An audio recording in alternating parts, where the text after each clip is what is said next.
मेरा नाम सारा है और मैं 18 साल की हूँ। यह कहानी उन दिनों की है जब मैं स्कूल जाती थी।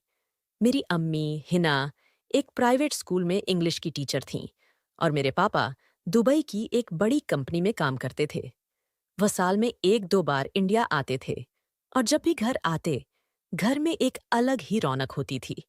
लेकिन पापा के जाने के बाद अम्मी का चेहरा उदासी से ढक जाता था। हमारा घर शहर की भीड़-भाड़ से काफी दूर था और हम किराए के मकान में रहते थे, जो पापा के पुराने दोस्त ताहिर अंकल का था। ताहिर अंकल हमेशा हमारे लिए मददगार और सहायक रहे थे और यही वजह थी कि वह हमसे कभी किराया नहीं लिया करते थे।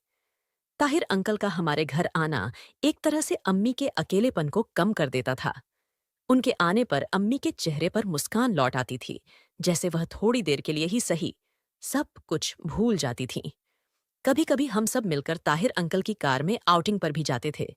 लेकिन फिर एक दिन जब मैं स्कूल से घर आई और जैसे ही मैंने बैग रखा, किचन से कुछ अजीब सी आवाजें आईं। मैंने चुपके से किचन में झांक कर देखा तो एक दृश्य ने मुझे हक्का बक्का कर दिया। मेरी अम्मी, जो खुद एक शिक्षिका थीं और खुले विचारों वाली महिला थीं, मुझे उम्मीद नहीं थी कि वह ऐसा कुछ करेंगी। मैं गहरे भ्रम में थी, लेकिन जैसे ही अम्मी बाहर आईं और खाना लगाया, उन्होंने मुझे आवाज दी।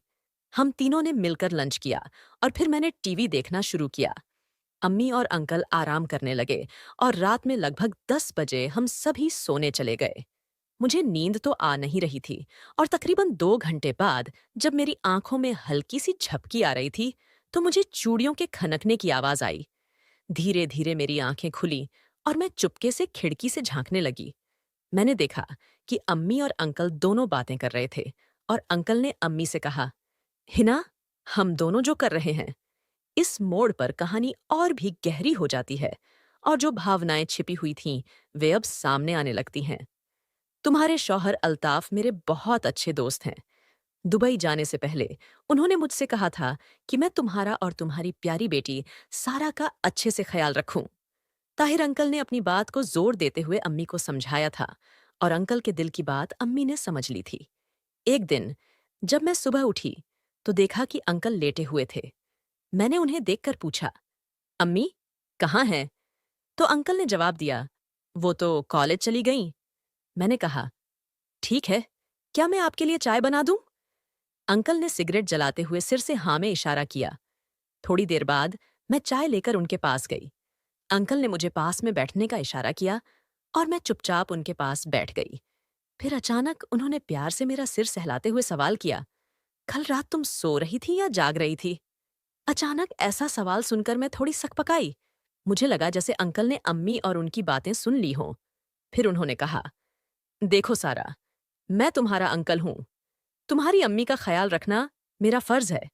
तुम बड़ी हो गई हो, समझदार हो और इस बात को समझ सकती हो। मैंने बिना कोई जवाब दिए सिर झुका लिया। फिर उन्होंने और भी सवाल किया, वैसे कितने साल की हो गई हो तुम? मैंने जवाब दिया, पिछले महीने मैंने 18 साल की हो गई थी। ताहिर अंकल ने मुझे अपने सीने से लगा लिया और बोले, तुम बड़ी हो गई हो, मेरी प्यारी बच्ची। तुम फिक्र मत करो, मैं तुम्हारी अम्मी से बात करता हूँ। फिर एक दिन ऐसा हुआ जिसकी मैंने कभी कल्पना भी नहीं की थी। शाम के 9 बजे थे जब ताहिर अंकल की कार दरवाजे पर आकर रुकी। ताहिर अंकल का रात को इस तरह आना कोई नई बात नहीं थी, लेकिन आज कुछ अलग था। मैंने दरवाजे पर जाकर देखा कि आज उनके साथ एक और आदमी था। ताहिर अंकल ने हंसते हुए कहा, हाय हिना, कैसी हो? यह मेरा दोस्त अकरम है। अम्मी ने धीमे से हाय कहा और अपना हाथ आगे बढ़ाया। फिर अंकल ने कहा, अकरम, ये मेरी प्यारी भतीजी सारा है। मैं बिना जवाब दिए अपने कमरे में चली गई और खिड़की से उनकी बातें सुनने लगी।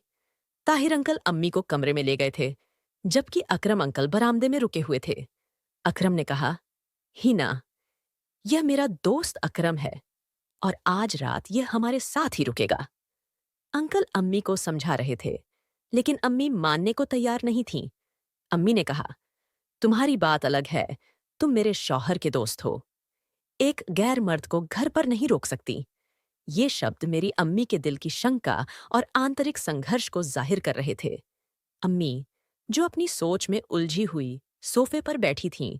उनका चेहरा चिंता से भरा हुआ था। ताहिर अंकल की आवाज सुनाई दी। मैं और अकरम बचपन के दोस्त हैं। मैंने अकरम को बता दिया है कि तुम मेरे बहुत अच्छे दोस्त अल्ताफ की बीवी हो। अम्मी का चेहरा और भी गंभीर हो गया और उन्होंने पूछा, तुमने मुझसे पूछकर यह बात कही थी? उनका संदेह अब शब्दों में बदलने लगा था। घर में मेरी बेटी सारा भी है। वह क्या सोचेगी मेरे बारे में? अब वह छोटी नहीं रही है। ताहिर अंकल ने जैसे ही यह सुना, उन्होंने शांत होते हुए कहा, हाँ, मुझे बहुत अच्छे से मालूम है कि वह बड़ी हो गई है। उसकी तुम फिक्र मत करो, मैं उसे संभाल लूंगा। धीरे धीरे अम्मी इस प्रस्ताव को मान गईं, लेकिन उस रात उनके भीतर एक अजीब सी खामोशी थी। मुझे अम्मी ने कमरे में आकर सुला दिया, लेकिन मेरे मन में सवाल थे। ताहिर अंकल के कमरे से शराब पीने की आवाजें सुनाई दे रही थीं। अकरम अंकल की आवाज भी अब स्पष्ट सुनाई दे रही थी। मैं खिड़की से उनकी बातें सुनने की कोशिश कर रही थी, लेकिन अचानक मेरा हाथ खिड़की से टकरा गया और अम्मी ने यह सुन लिया। मैंने महसूस किया कि कुछ गलत हो रहा है, लेकिन मैं नहीं जान पाई कि यह क्या था। अगले दिन अम्मी का व्यवहार कुछ अलग सा था। मैंने धीरे से पूछा, अम्मी, क्या बात है? आप कुछ उदास लग रही हैं? अम्मी ने हल्के से सिर झुकाते हुए कहा, नहीं, कोई बात नहीं है। लेकिन थोड़ी देर बाद उन्होंने मुझे अकेले में बुलाया और अपनी दिल की बात कही। कल रात जो सुना, मेरे कान खड़े हो गए। तुम जानती हो, तुम्हारे पापा अब दुबई में हैं। 3 साल से भी ज्यादा हो गए।